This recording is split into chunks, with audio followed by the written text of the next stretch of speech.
When you watch crime movies, you might be genuinely surprised by the plot, because in most cases, the main criminal is so cool that not even international police searching the whole world can find him. In the movie, there are a lot of pieces of evidence or clues left by the criminal that manage to confuse even the smartest investigators. Or in the movie, we notice that the criminal is not only a skilled one, but also that people come up with a cool nickname for him. They create cool composite sketches of him, which they then paste on poles and walls with a reward notice for catching this person, and years go by trying to catch him. But as always happens, many of you just dismiss it and think in your heads that it's just a movie, and in real life it's unlikely to work like that. But what if I tell you that such cases have happened in real life? And not only that they have happened, but there is a case where the criminal has so confused the police and deceived them 4 times that to this day his name is unknown. And no one has caught him, even though large sums of money were offered for his capture. Today we'll talk about such a crime. Today I will tell you a chilling story about an Australian criminal known as Mr. Cruel, whose attacks were so meticulously planned that he left no trace for forensic examination. Hello everyone, welcome to the Paradox channel. Subscribe to the channel to watch interesting stories related to crime and incidents, and let's start the video. In the quiet suburb of Lower Plenty on the outskirts of Melbourne, Australia, a very sad incident occurred. There lived a family of 4 who kept to themselves and lived peacefully. The family consisted of a mother, father, daughter, and a son aged 11 and 6 respectively. However, on the morning of August 22nd in the distant year of 1987, while the family was asleep, a very unpleasant incident occurred that changed their lives. Having removed the window glass from the living room window, an unknown man in a balaclava quietly entered the room where the homeowners were sleeping. Due to the fact that the intruder had a knife and a gun in his hand, the parents of the 2 children immediately began to comply with the masked criminal's demands out of fear, sitting quietly under the barrel of the gun. But the criminal at that time decided to tie their hands and legs with a rope and then lock them in a closet. Next, he went into the room where the 6-year-old child sleeps. Upon seeing that the child is asleep, he took tape and secured them to the bed. As for the 11-year-old girl, he first took them to the bathroom and cleaned her, and then did something that will affect her mental well-being. Of course, I'm unlikely to discuss this on YouTube, but I hope you understand what I mean. During the process, the criminal repeatedly mistakenly called the girl Katie, as if remembering someone who was dear to him, but we do not know for sure. However, at some point he interrupted the process of violence and made several calls, threatening the person on the other end by shouting, "Move your children, or they will be next." And he called this unknown person a fool. Next, the criminal, out of hunger, went to the kitchen to prepare food for himself and have a snack. Then he took the girl and led her to the living room to commit his horrible acts. Finally, after spending about 2 hours in the house, the criminal decided to leave. But before that, he tied the girl's ankles and said to her, "I'm leaving now, you can free yourself after counting to 100. As he left, he took money from the parents' bedroom, as well as a few records and a coat, the purpose of which was unknown. Several days later, the police began an investigation in this house. They checked the family's phone records, but found no records of the call mentioned earlier. It was later revealed that the criminal had orchestrated a diversionary tactic to intentionally confuse the investigators. He successfully led them astray from his trail for many years.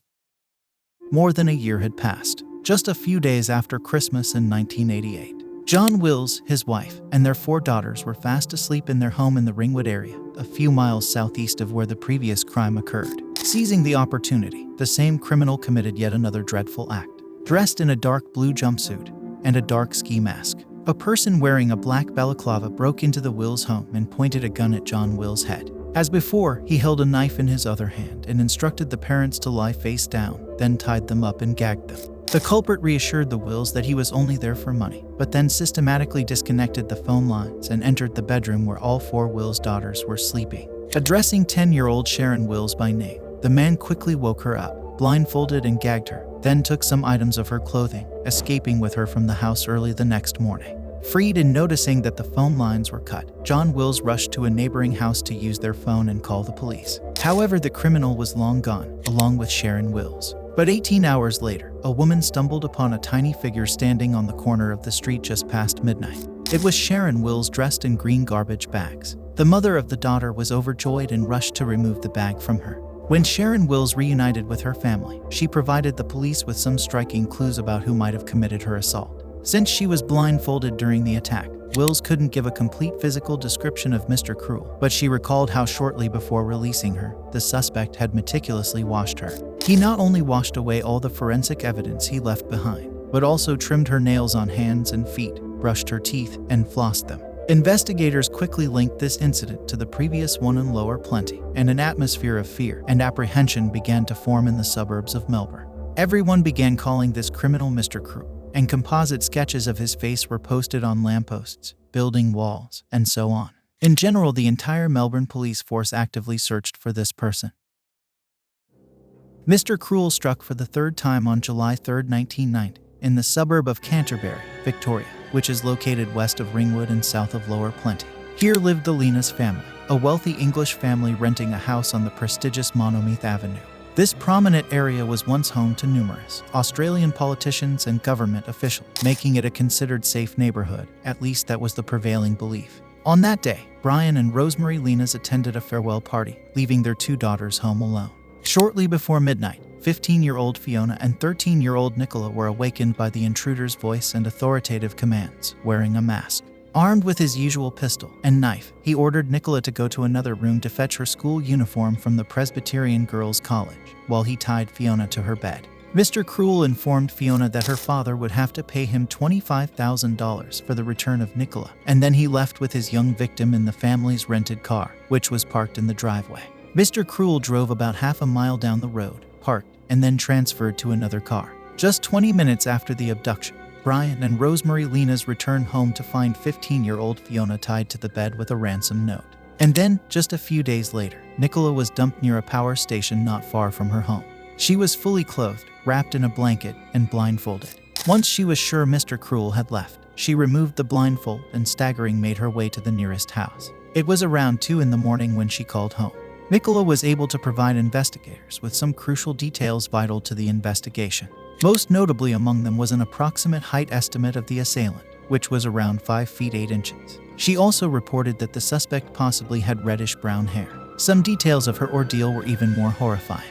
She recounted that throughout the time she was held captive, she was forced to lie on a neck brace attached to the kidnapper's bed, restraining her while she endured violence. She said she heard him speaking loudly to another person, but never heard a response. Investigators were not entirely sure if this indicated the presence of an accomplice, but it was more likely another one of Mr. Cruel's many diversionary tactics. Several months after the Linas family returned to England, Nicola told investigators that she heard a low-flying plane while in the kidnapper's house. Investigators believed this indicated that the suspect lived in the vicinity of the nearby Tullamarine Airport, most likely along the direct path of his flight. However, there wasn't enough evidence for an arrest, and Mr. Cruel's worst crimes were yet to come. On April 13, 1991, in the affluent suburb of Templestowe in the state of Victoria, the head of the family, John and Phyllis Chan, entrusted their 13-year-old daughter, Carmi, to look after her 2 younger brothers and sisters at night. It appears that Mr. Cruel was aware of this, as detectives believed that he would monitor his victims for several weeks or even months in advance, studying their habits and movements. At around 8:40 on the same evening, Carmine and one of her sisters headed to the family kitchen to prepare food when they were startled by Mr. Cruel in his balaclava and green-gray tracksuit. "I just need your money," Mr. Cruel lied to the 3 girls, making the 2 younger siblings climb into Carmine's wardrobe. He claimed he wanted Carmine to show him where the money was and positioned the bed in front of the wardrobe to lock the 2 younger sisters in while he escaped. Within minutes, the 2 frightened sisters managed to open the wardrobe doors and immediately call their father at the family restaurant.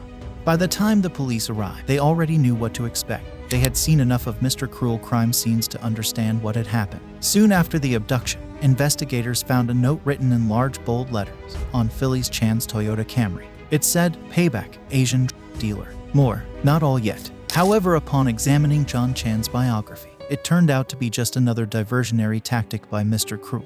Several days later, the Chans published a coded message in the local newspaper using a cipher that Carmine Chan could decipher. They offered a substantial ransom of $300,000 in exchange for the safe return of their daughter. The abduction of Carmine Chan triggered one of the largest manhunts in Australian history, now known as Operation Spectrum. It was a multi-million-dollar undertaking that involved tens of thousands of police man-hours and many thousands of hours from volunteers. Unfortunately, Carmine never reunited with her family. Almost a year after Carmine's abduction, on April 9, 1992, a man walking his dog in the nearby Thomastown area stumbled upon a fully decomposed skeleton. It was eventually identified as Carmine Chan. The autopsy revealed that Carmine Chan had been shot 3 times in the head execution style, likely shortly after her abduction.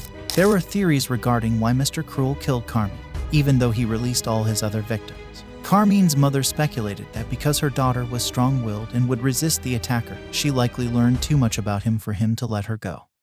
Operation Spectrum continued over the next several years in the search for Mr. Cruel. A task force of 40 people investigated more than 27,000 potential suspects, collected tens of thousands of tips from the public, and searched over 30,000 homes in the hope of finding any evidence. They never did. Ultimately, in 1994, the Spectrum operation was officially shelved, and along with it, all possible leads in the case of Mr. Cruel disappeared. However, in 2022, long after the task force for the operation was disbanded, reports emerged that approximately 20 years ago, an unidentified criminal came forward with a statement and informed detectives that he knew who Mr. Cruel was. The man claimed that the culprit was a notorious criminal named Norman Loon Lee, whose house allegedly matched the description victims gave of Mr. Cruel's residence, but the trail disappeared from there. In the same year, a detective named Mike King put forward a theory that Mr. Cruel's attacks were targeted at areas near electrical substations, suggesting that the perpetrator might have posed as a utility worker.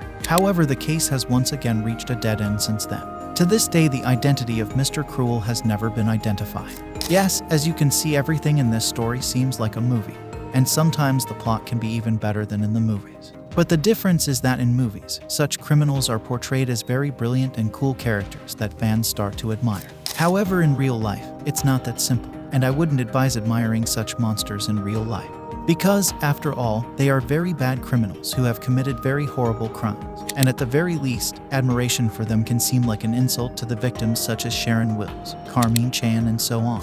Thanks to everyone for watching. If you liked the video, subscribe to the Paradox channel and check out my old interesting videos. Goodbye, everyone.